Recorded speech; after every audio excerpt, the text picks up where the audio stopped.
Kayaknya hampir nggak mungkin karir mengalahkan content creators.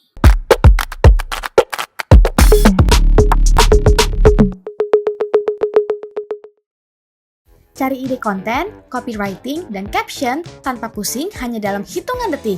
Temukan mantra rahasianya di sini. So, ini kemarin ada pertanyaan yang masuk ya, ketika ngomongin tentang content creators. Pertanyaannya adalah, Dan, sebaiknya saya kejar karir saya dulu, baru setelah punya duit, baru berhenti dan jadi content creators. Atau saya langsung resign aja dan jadi content creators. Pemikiran saya seperti ini sebenarnya. Karir dan content creators. Well, ada beberapa perspektif. Perspektif pertama adalah content creators itu long term game. Jadi nggak ada jadi content creator hari ini, terus besok dapat duit banyak dan bisa menghidupi Anda. Itu nggak ada. Hampir nggak ada. Ya nggak ada memang. Gimana caranya? Anda harus bikin konten konsistensi dan sebagainya. Itu kan play parts ya. Jadi tetap Anda harus ngebangun followers dulu, ngebangun audiens Anda dulu, kemudian orang tahu Anda, personal branding Anda jadi, dan seterusnya. Jadi panjang di situ. Sementara kalau Anda langsung lepasin, resign, dan Anda tidak punya income sama sekali, berisiko buat saya. Tetapi kalau Anda perhatikan bahwa karir dibandingkan dengan content creators, ini perspektif personal saya. Oke. Saya selalu mencari ujungnya. So, ketika karir ditarik ke ujungnya, sama content creator ditarik ke ujungnya, nantinya kalau sudah jadi, sama-sama jadi, kayaknya hampir nggak mungkin karir mengalahkan content creators. Hampir nggak mungkin. Karir mau gaji berapa? Anda mau dapat gaji 100 juta, bisa. Tetapi gaji 100 juta itu agak langka. Agak langka. Bukan nggak bisa. Bisa. Tapi agak langka. Anda mau gaji 200 juta, bisa nggak? Bisa, tapi kayak super langka banget. Mau kapan Anda dapat gaji 200 juta per month? Oke. Ujungnya lagi, 300 juta. Mungkin ada. Ada, 500 juta ada, tapi ya mungkin 1-2 orang gitu. Karir gajinya 500 juta. Mungkin 1-2 orang. Nggak bisa disamaratakan kayak banyak banget. Nah, kalau content creators, buat saya, itu pasti di atas itu. Bisa nggak content creators di atas 500 juta? Ya bisa lah, banyak. Ya kan yang YouTuber itu kan udah banyak banget tuh. Banyak gitu. Jadi bisanya bisa, tapi banyak kan jadi content creators. Jumlah yang menghasilkan itu 100 juta bisa nggak? Bisa, tapi kayaknya banyakan juga content creators. Sehingga buat saya kayak ujungnya itu lebih gede di content creators, ujungnya. Nah, yang kedua adalah karena new creator economy ini, maka mindsetnya adalah sekarang creators is founders. Ya kan? Nah, karena creators is founders, berarti apa? Berarti ketika Anda sudah punya massa, sudah punya audience, Anda bisa build your own brand. Di mana ini akan jadi lebih menyenangkan. By the way, ini perspektif saya personal, akan lebih menyenangkan daripada ngejar karir. Sibuk mana? Wah, sibuk bikin brand sendiri. Karir kan 9 to 5 nih. Tapi kalau bikin brand sendiri bisa 24 hours, Anda tidur aja bisa kayak kepikiran gitu. Lebih capek, tetapi buat saya lebih menyenangkan. Tapi balik lagi, it's depend. Tetapi secara average, content creators, kalau Anda sudah menghasilkan 100 juta per bulan, biasanya itu time freedom. Ya, at least saya time freedom. Saya bikin kayak begini, nggak harus kayak begini. Hari ini saya syuting kayak begini. Kalau saya tidak syuting hari ini juga nggak apa-apa, nggak ada masalah. Saya bisa lakuin di weekend doang, misalkan di batch begitu. Di batch kayak pagi, siang, sore, malam syuting semuanya, habis itu sebulan nganggur gitu. Bisa aja, nggak ada masalah. Jadi benar-benar time freedom.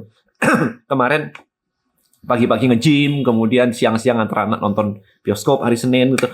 Bisa gitu. Sementara kalau Anda ngejar karir itu nggak akan bisa terjadi. Jadi buat saya adalah kalau disuruh milih, saya akan milih content creators. Udah jelas, karena ujungnya jauh lebih besar daripada jadi karir. Dan time freedom. Saya paling seneng tuh time freedom karena saya pengen bisa sehari-hari with my kids. Lihat mereka, main sama mereka gitu. Itu. Nah, sekarang pilihannya. Kalau misalkan Anda harus milih karir dulu atau content creators dulu, buat saya jalanin dua-duanya. Ya, jadi content creators bukan sesibuk itu karena memang time freedom. Anda bisa menyiapkan waktu misalkan malam hari Anda syuting maybe 30 menit, 1 jam maksimum every day. Kemudian weekend Anda bisa batch juga bisa. Misal di batch itu maksudnya sekali Sabtu atau Minggu ketika Anda libur gitu. Anda syuting langsung 5 video buat seminggu. Oke, syuting 5 video. Habis itu besoknya, itu Sabtu. Besoknya Anda editing itu semuanya. Disiapin buat ya udah buat seminggu ke depan. Selesai. Potong 5, habis itu yang sisa-sisanya dibuat jadi shorts misalkan. Iya, Anda belajar sedikit lah ya. Video editing, pakai Final Cut Pro, pakai Adobe Premiere, pakai yang lain-lain lah. Aplikasi di handphone juga banyak. Nah, Anda pakai itu.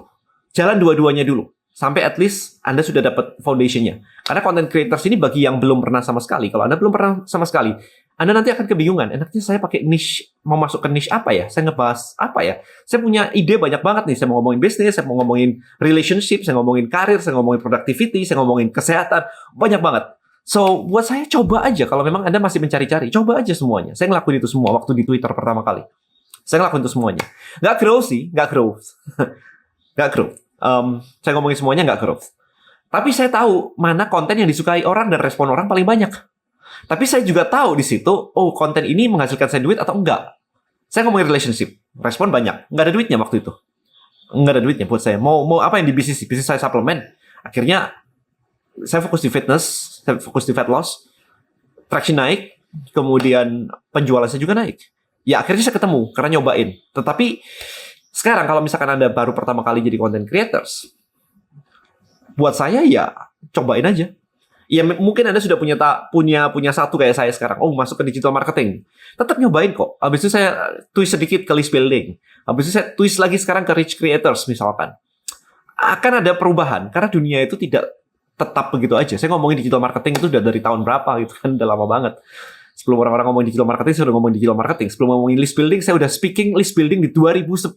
Video ini 2023. So, 13 tahun saya udah speaking on public tentang list building. So, akan datang gitu ya. Jadi, sehingga buat saya adalah jalanin aja. Cobain semuanya, Anda akan tahu. Nah, sebelum Anda dapat something, sebelum Anda dapat hasil dari sini, jangan dilepasin karirnya. Karena sayang banget. Ini kan menghasilkan ya. Anda harus hidup, keluarga Anda harus hidup. Jadi, menghasilkan. So, for me adalah dua-duanya dijalani dulu sampai ini menghasilkan, sampai paling nggak ini bisa sustain atau stabil menghasilkan lebih dari full time job Anda. Bahkan kalau ini lebihnya masih sedikit, kan double kan enak ya, kayak gaji double gitu kan enak. Sampai ini bener-bener full banget, sampai waktunya Anda harus manage tim dan sebagainya gitu ya, dan kayaknya nggak worth it kalau masih ada karir, dan dilepas. Selama masih bisa barengan aja, nggak ada masalah kok. Ya, I think itu sih video dari saya supaya Anda jadi tahu gimana caranya and how to start. Jadi jalanin aja. Alright, so thank you so much for watching this video guys. See you in the next one. Bye bye.